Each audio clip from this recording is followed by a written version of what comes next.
Good. Yeah, that's on. That's on. Awesome. So let me, before we get going, take a quick second or two to just reflect on, goodness, maybe the last year? I feel like about a year ago we were knee deep in the study of Romans, I think. And then Keith, and then Craig. It was different, but I would still kind of categorize the topic of, I don't know, in my opinion, the way I was thinking about it was just the existence of God. Knowing that God is real, evidences, things that we can point to and be sure of and have confidence in, that that God is God. He is the I am, and all the things that we have are a result of Him. So thank you both for leading that study.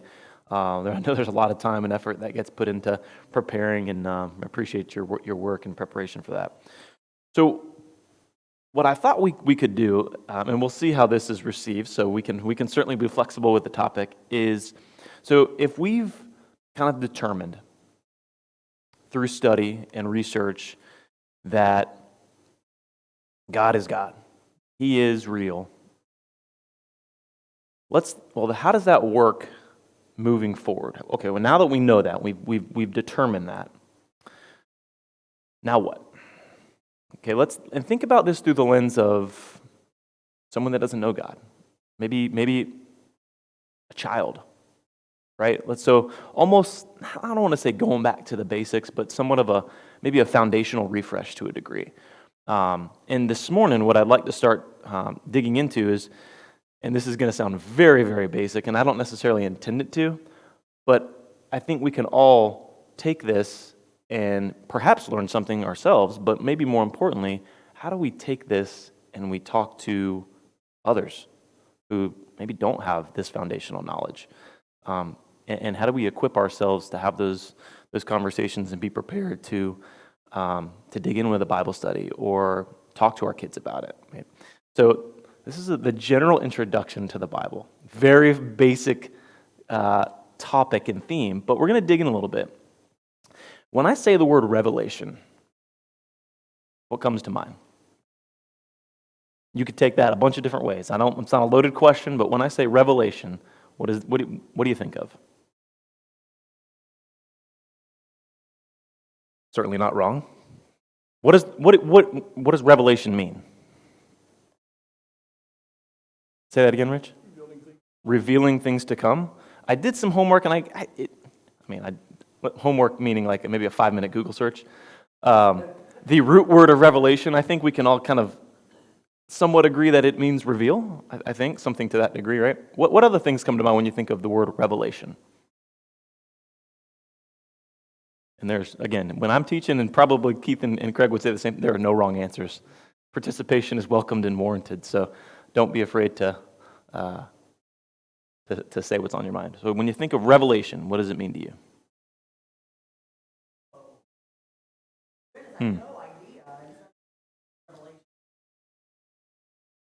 So the definition that I found, and you can do the same by looking at a quick Google search, is almost like when something is revealed to you, it is that feeling of out of left field, like it was just you were completely unaware, or you haven't even thought about that. When you think of a feeling that you've had and you were so surprised, or you said to yourself, wow, I never thought about that, you can almost consider that, to a degree, a revelation of some sort, right?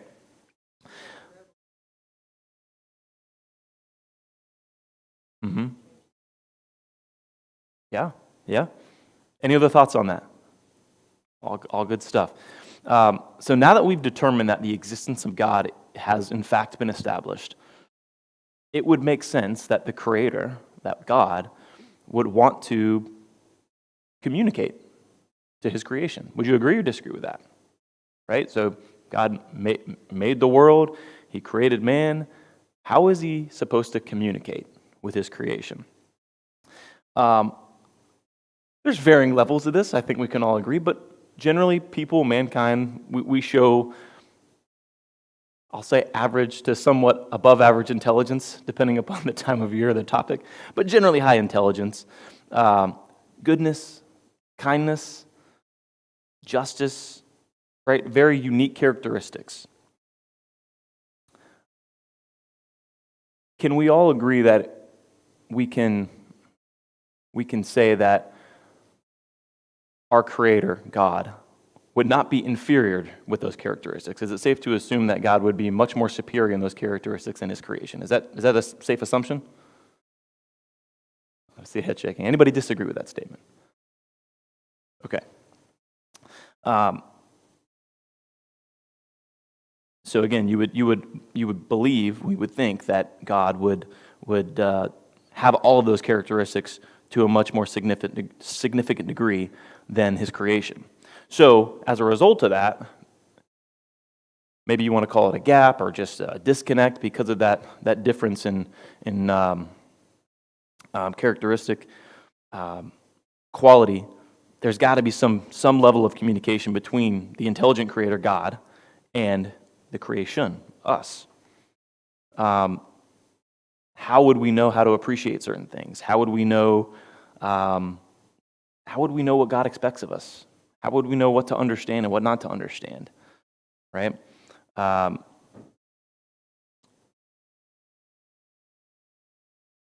What are some of the things as you think about that topic in terms of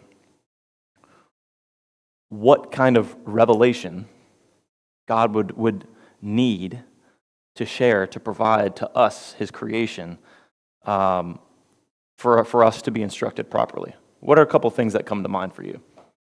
What would we need to know? What would His creation need to know in order for us to live as He would want us to live? Does that question make sense?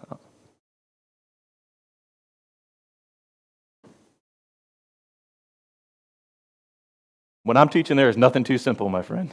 For us to know how He wants us to live, how He wants us to live. Yeah. Yeah. Like, what's our purpose, right? Maybe it's defined there. Well, like, how often do you get the question, or you've thought of the question, or hear people ask, like, why am I here? Like, what do I do? So I think that's certainly one. I mean, we get the question a lot. We spend a lot of time talking about it. Like, how do we get here? The origin, right, of us. There's a ton of debate about that, obviously. We spend a lot of time talking about that, right? What else? What other things do you think that God would want to reveal to us, or at least put in place to reveal to us? What's that? We're definitely going to get to that, right? We're going to get to that.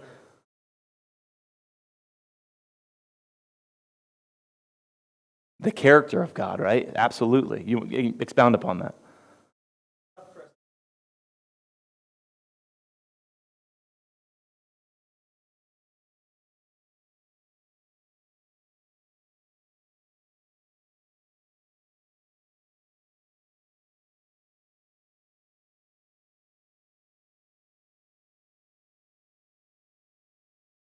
Yeah, totally agree with that. Other thoughts? There's one that as I was preparing and thinking through that I wouldn't have probably thought about. It's somewhat counterintuitive. But beyond that one, but now that I've given you a clue, any other thoughts? So here's one. How about, we talked about like what our purpose would be, but maybe I don't know what the right word is, kind of a big destiny, right? I think purpose and destiny are somewhat interchangeable potentially, but I do think there's a little bit of a differentiation there. Destiny to me means, ultimate success or ultimate destination, right? Our final resting place, so to speak, right? Maybe a little bit different than our purpose, but maybe our purpose in completing our purpose helps us reach our destiny is the way I maybe think about it, but maybe where we want to end up. So the one that I had trouble thinking about, unless somebody has one, was the awareness or maybe the origin of evil. Why would you think that it would be important or necessary for God to reveal the origin of evil to us?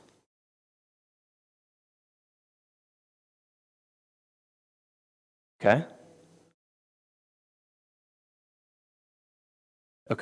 I don't know if you heard, because God is the opposite of evil, right? So we can have some, I don't know if comparison is the right way to think about it, but maybe a relative evil, and if you're not evil, you should be this, and you know, as the creation, we should be reflective of our Creator. Good thought. What else?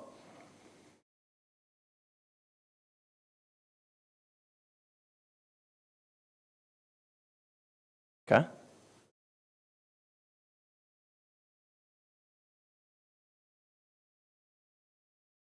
Yeah. Um,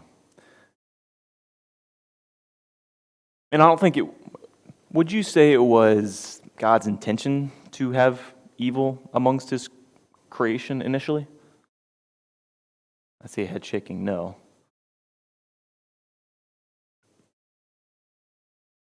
Did He know it was going to happen? Sure. Go ahead, Craig. You want to say something? But was it his? Do you think it was His intention? Because He created the world perfectly, right? Right. So as a result of mankind just falling adrift, right, flailing at sea, in this big, vast ocean of evil and pain and suffering, right, the question naturally comes up, like, well, why did this happen? And those are questions that us as the creation would ask, right? But if we don't have an understanding and a revelation of, well, at least an idea of, well, why does evil exist in the world? All those other things that we talked about, maybe to truly understand what goodness looks like in the face of evil, or what to do or not to do to be evil and good, can be revealed to us. So there's generally two types of revelations. There's very broad categories, right? General and spiritual. So when I say spiritual, what do you think that is? Rich, you already kind of gave us the answer. The Bible, right? The Bible is the spiritual revelation that God provides to us. When you think about a general revelation, what comes to mind? What do you think about? Before you answer that, this definitely could take several forms. We have seen it in the Bible that it's taken a couple different forms, right? How has God communicated to His creation that we read about?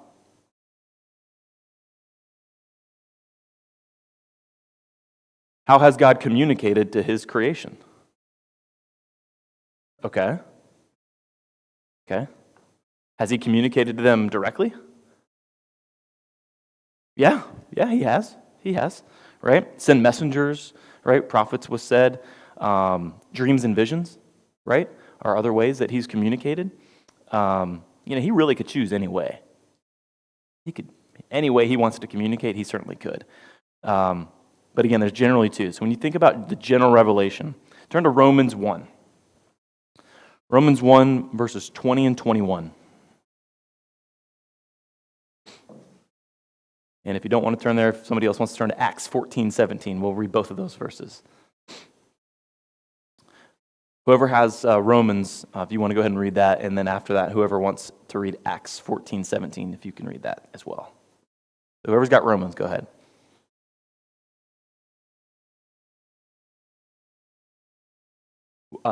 Chapter 1, verses 20 and 21, and then verse 17 of chapter 14 of Acts.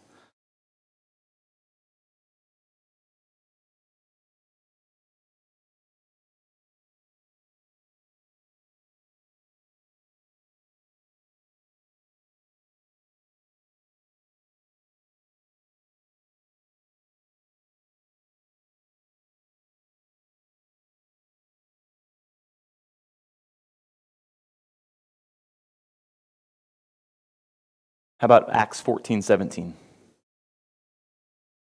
Although He did not leave Himself without a witness.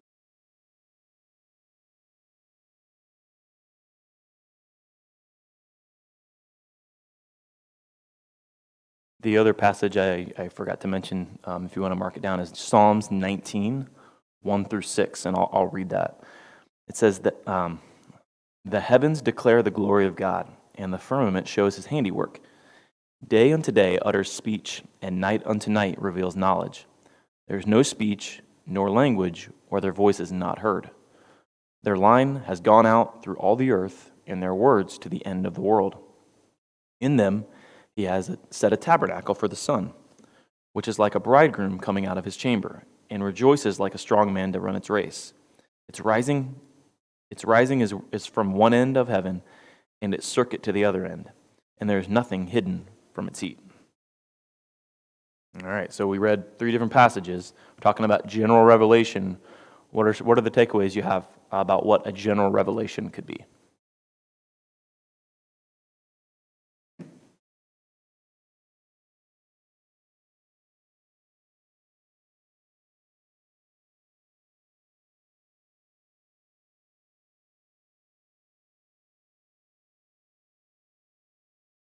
Yeah, right?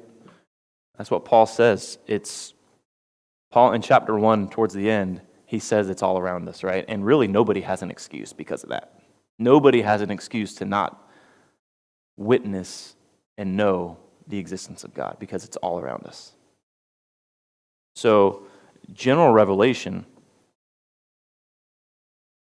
is everything that God's put around us, right? You think about things like nature is probably the first one that comes to mind, and that's a big, broad term. But those are all ways that God has revealed His power and His all these things, the character, right? The His mindset, if I can call it like that, right? They're all seen through a general revelation that's around us. And Romans 1 tells us that, Acts, and then Psalm 19 shares that with us as well.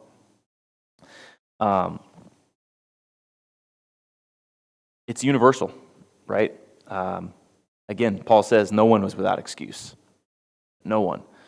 No time in history has God left himself without a witness. That's what Acts tells us, right? There's always been a way to tie it back to God. So let's talk about special revelation. I don't know who came up with these terms, okay? It wasn't me. So we've already kind of determined that the Bible is, we'll call it the specific item under special revelation. But think about it from a creator's perspective, if you can. If you want to ensure that you have, we'll call it long-term results in regards to what it is you want to communicate with your creation, in this case, mankind is the creation. What would you want to make sure happens? How would you want to provide or ensure long-term results? What do you need to have in place? I don't intend this to be that's probably a more complicated question than the answer actually is. If you wanted your message or what you wanted to communicate to be passed along throughout infinity, throughout endless years, what do you want to make sure is there?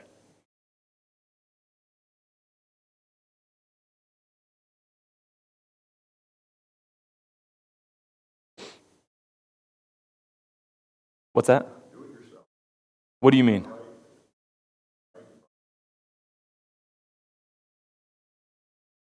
Okay.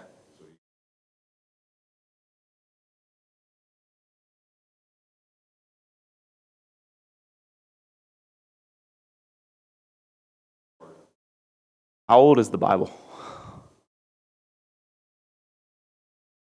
We're going to hit on this in a little bit. Is it safe to say that it's withstood the test of time? Right? And the Bible that you have in your hand, that you have in your phone, is the same Bible. It's the same words. It's the same message that was written by 40 different people thousands of years ago.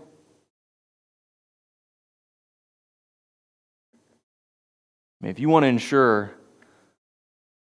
a long-term result, specific to what you want to communicate, you got to make sure it's permanent and it's easily accessible. And he's done that.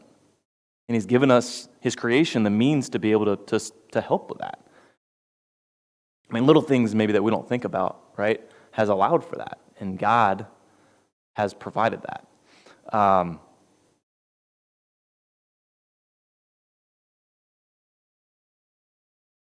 All right. When I say the word unity of the Bible, this is a word that gets thrown around a lot. What comes to mind for you? Again, not looking for a specific answer, but when you think about the unity of the Bible, what comes to mind? This is really important, especially. Okay, bringing everybody together. When you say children, American, Canadian, European, doesn't matter where you are or how old you are, right? Yeah, okay. I don't mean it any particular way. Take it that way. Go ahead. Go down that path.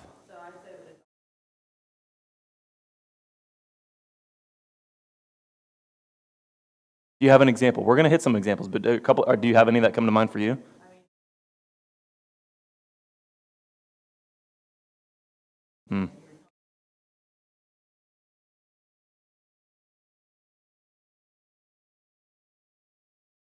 You could try to tear it apart, but you can't, though. And that's kind of the point of hopefully going through a study like this, not just today, but in future weeks, is that if people, and they will, and they have, and they'll continue to, try to poke holes and attempt to show contradictions, we need to be prepared for that. We need to be able to, not to necessarily argue, right, but to show the unity. Because it can be confusing. And it's not in chronological order. And that's some of the challenges that individuals who don't have awareness face. And it's our responsibility to perhaps reveal something to them. So when you think about unity, any other thoughts on unity, though? Ooh, come on. I see some conversation. Come on. What do you got? Anything good? Come on. All right. What else? Any other thoughts on unity of the Bible?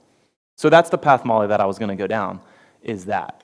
But any other thoughts on unity? Okay.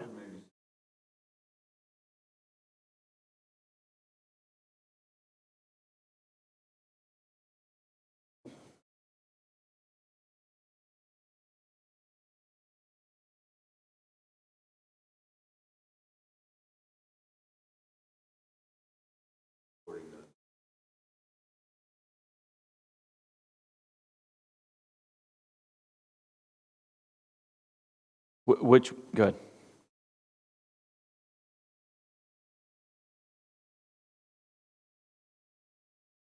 Mm-hmm. Mm.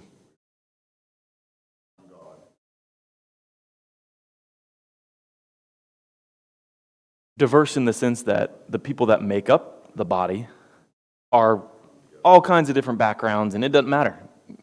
God's not a respecter of persons, right? We know that. But that's the cool part about the Lord's church, right? Is lockstep with someone that's completely different walk of life, and you're walking in the same direction. But when you think about unity, again, let's think about it from a fundamental perspective for a few minutes.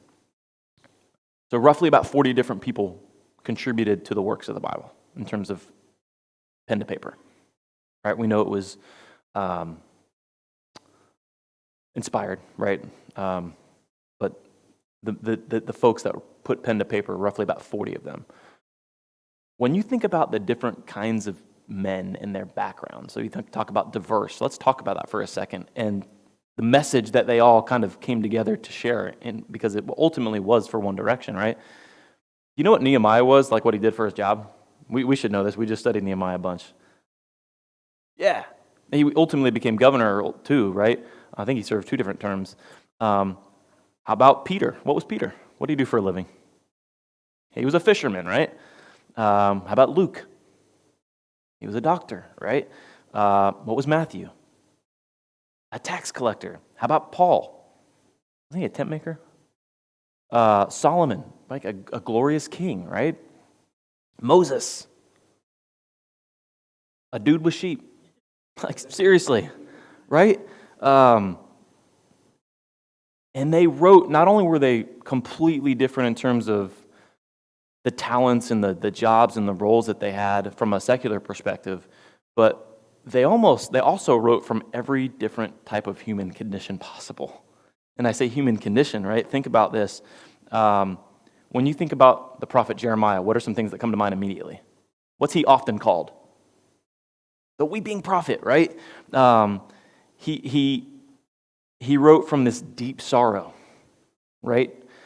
Which is why he's got this nickname, because of God's people refusing to remain faithful. How about David? How did David often write? From what emotional state did he often write? Not always, but often. Very much a joyous state, oftentimes, right? It would seem. Paul. What about Paul? Where did Paul write from? Prison, right? Almost his deathbed, one would say. Yeah. How many different languages was the Bible written in by these guys? Approximately 3. Who knows, right? I mean, Hebrew, Aramaic, Greek. They weren't in the same place geographically, right? They're spread across Asia and Europe. And if you think about the time span of when these books were written, anybody have a general idea of start to finish approximately on Genesis to the final book of the New Testament, which I don't know exactly which one that was, to be chronologically written? Roughly call it 2,000 years. I think it's more like closer to 1600-ish, something like that. Roughly 1500 BC to about 100 AD is when the span of when the books were written. Just think about that for a second. Like 40 different guys, multiple walks of life, in all kinds of different human emotional states across 1600 years. Think about all that's changed in 10 years, 20 years. And how awesome it is to know that through all that diversity, right, there's a unified message. That's pretty, not pretty. There may not be any more impressive feat than that. Listen, the Bible is more than just a book. It's more than just a book. And I think we know that, but it's important that we have to pause and understand as we share the good news and we tell others about Christ, like what we're reading and how it actually got to be on the pages that we're reading. It is incredible. And if that's not considered special in terms of a revelation, I don't know what is. All right.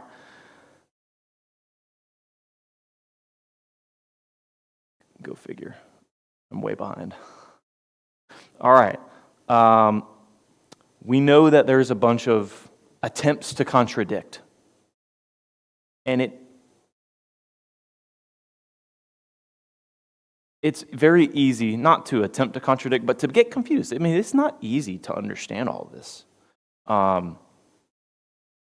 But there are many instances, in fact, they're all tied together. I mean, the books of 1st and 2nd Chronicles, right, very much agree in cohesion with the books of 1st and 2nd Kings in terms of the historical accuracy, right? Things like Joshua, the book of Joshua, confirming Deuteronomy, right?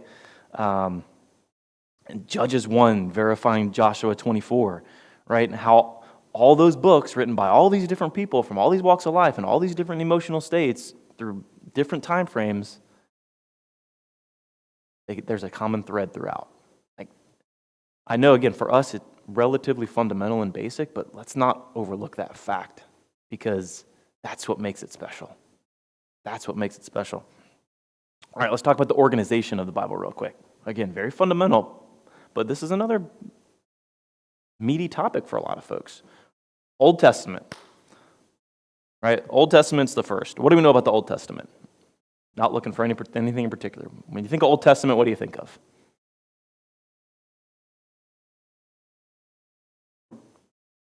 The beginning? Okay, sure. Got to start somewhere, right? Lots, such as what? Good. That's very. You're right, Lindsay. Like, what comes to mind when you think of lots of detail?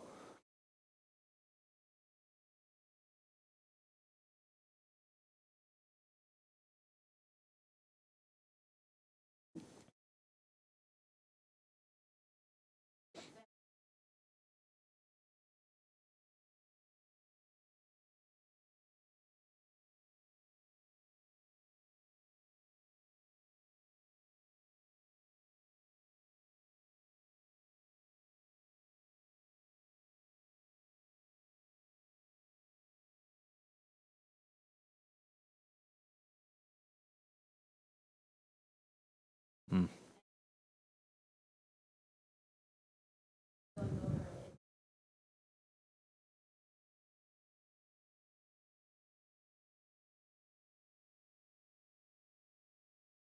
Hmm. It's a great point. Yeah, tons of detail in the Old Testament about how to do certain things and why those things were particularly done, right? That's a great point. What else?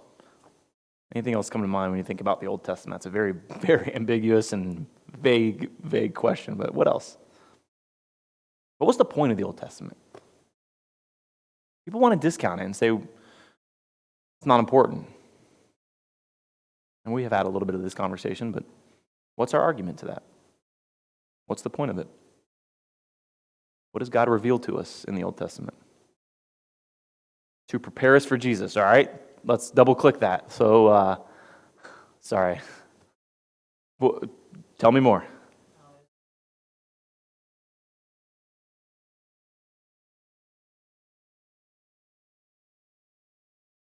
Okay, and what did they constantly do? Yeah, they were, but what happened as a result of them trying to prepare, right? Then they continually, like, what's that? Yeah, this isn't really going to happen. Not yet.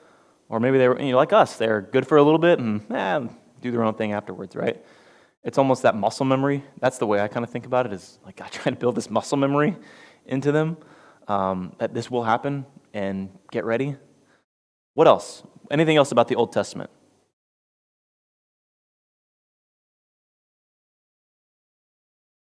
I know, you could go all kinds of different directions. I'm not looking for anything in particular, I promise.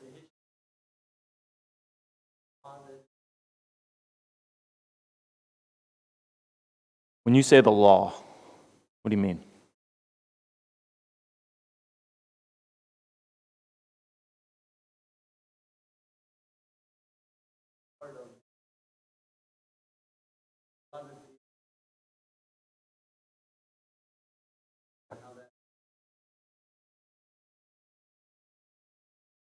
Mm-hmm.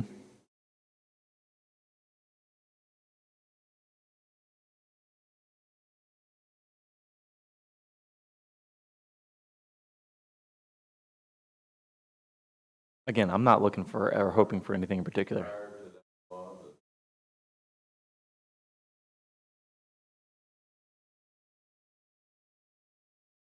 Certainly.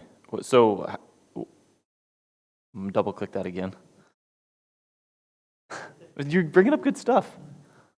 It's like YouTube. You see another video. Oh, that's a good video. I want to watch that one. Right. Sure.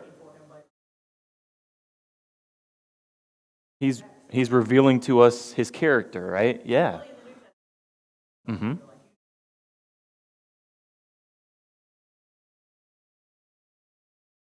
Hmm. That's a good point. Just think about just the structure of the Old Testament for a second. So you got 39 books, right? Um, you got Genesis, right? You got creation. You got Adam and Eve, first people there, creation. Don't eat of the tree of knowledge of good and evil. Then this sneaky snake comes along, right?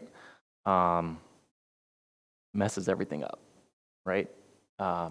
Sin enters the world. Then later on, you've got this guy Noah, the only just man in his family. God saves them and saves the earth and washes out evil with the flood, right? And Noah and his family live. And after the flood, the humans that were left are repopulating the earth. And then you got this guy that comes along named Abraham, right? And God said, what did he tell Abraham? What does he want him to do? Yeah, drop everything and go, right? And ultimately he did that. Then you got this guy named Jacob that comes along, right? Who had 12 sons and then ultimately 12 tribes that will ultimately scatter all over the land. Him and his sons migrated to Egypt. They became slaves.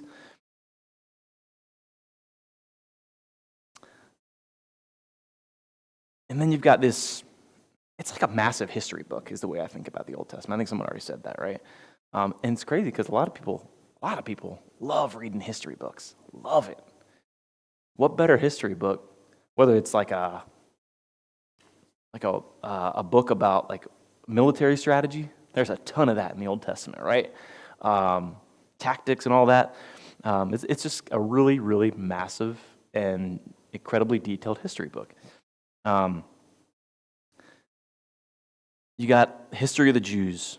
They begged God for a king so they could be like everybody around them, right? Once they had the kings, they were led in the wrong direction and returned to worshiping different gods and idols. God sent prophets to help them. They continued to be stubborn and rebellious. Since many of the prophets' efforts have been, I wouldn't say not successful, but there were some challenges. God said he would send a new prophet. Right? In Deuteronomy 18:5, he said, the Lord your God will raise up for you a prophet like me from your midst, from your brethren, him you shall hear. The new prophet would arrive with a new law. Jeremiah 31:31, behold, the days are coming, says the Lord, when I make a new covenant with the house of Israel and with the house of Judah. So the Jews were waiting anxiously for this Messiah who was prophesied, supposed to bring salvation and provide a new law, a new covenant. Was he supposed to be a strong military leader, this new guy? No. That's probably what they were used to. Maybe that's why they were confused. He wasn't. He wasn't meant to be a really powerful political activist. Isaiah says in Isaiah 53:3, that he would be despised and rejected by men, a man of sorrows and acquainted with grief. Instead of being a strong military leader or a powerful political activist, he was to be a savior who would be put to death for the sins of his people in order to satisfy God's demand for justice, Isaiah 53:5. Isaiah 49 also says, I will also give you as a light to the Gentiles, that you should be my salvation to the ends of the earth. So under the new law that was to be established through Jesus, God, going back to what Rich said, God would allow any people from any nation, any diversity, right? Not meant for one particular person or people, but anybody could have access to the goodness of God. All right, with a few minutes left, the New Testament. What comes to mind when we talk about the New Testament? I mean, we've already mentioned a couple of things, but anything else that you want to hit on when you think about the New Testament? We mentioned Jesus. How do we see the love of God? Okay. All right. Mm-hmm. Mm. Mm. It's a great point.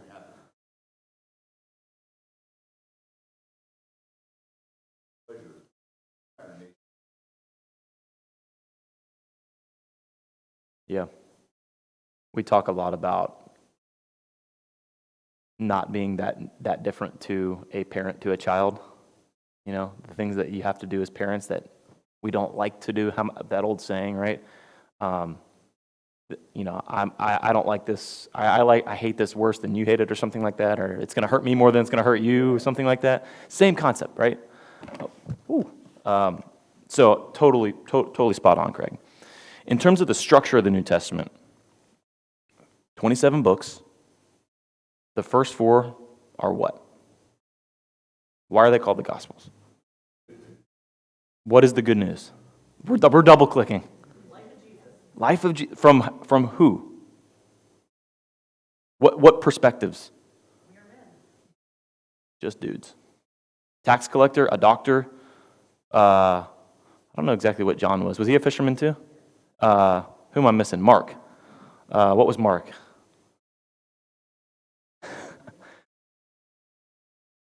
So they provide firsthand witnesses of the life of Christ. Right? There is a section we don't think about the New Testament being a book or a collection of books around history, but there is Acts specifically is probably considered the most historical book of the New Testament, right? Being the Acts of the Apostles. Them going around after the resurrection and preaching and spreading the word. Then you've got the epistles, right? That's probably what we think about most when we think about beyond the Gospels, about the epistles, right? What are epistles? What's another word for them? Letters. Letters to who? Like who? Okay. So congregations, right? So you got Acts, the apostles going out and starting new like congregations, like collection of Christians across the world, really, right? And then these letters are they're written to them to do what? Not always necessarily one thing, but it could be a combination of things. What are these letters meant to do? When you write a letter, what are you doing to somebody? Encourage, certainly. What else? Persuade, okay. Okay. Keith, you want to say something? Yeah? Rein back. Hey, you need to stop doing this. Paul does that a lot, right? And that's what all those letters, those epistles are about. Sometimes they're to an individual, and you think about 1st and 2nd Timothy, right? They're to one particular person to specifically encourage him. Timothy was to some degree an apprentice, right, to Paul, to let him know it's okay. But this is what you need to do. And then you got a book of prophecy. That book of prophecy is what? Revelation, right? A lot of symbolic language used in the book. It's we'll say it's highly contested in, not necessarily in the church, but maybe to some degree in the church, but just in the world in general. That book of prophecy is certainly a heated argument, right? In the New Testament itself, and this is, look, we're talking about all this. This isn't stuff that's new, but hopefully what you're walking away from this is having a little bit more of a confident way to talk to folks about what the Bible really is and how special it truly is, as opposed to, we know it's God's way to instruct us and God's talking through us. We definitely know that. But I think we have to think about some of the things that Keith and Craig both have shared with us over the last several months is, if you can't get to the point of believing that there is a God and God is real and He created everything around us, then what's in the Bible, you may struggle. So you have to start with, does God exist, right? But so if you establish that God exists, and then you start talking about how He communicates to His creation, and how He does that, and the Bible being a huge way, but not the only way, but a huge way, and then you start to unpack how special this book really is and how different it is than any other book in the world. There's that light bulb or aha moment for a lot of folks thinking, man, that, okay, this is probably something I need to dig into a little bit more. So we're gonna dive into a lot of different things over the course of the next several weeks, but hopefully this has kind of laid a little bit of foundation and given you some things that you can put in your back pocket to pull out as you have conversations throughout the week. So thanks for the time and the discussion this morning.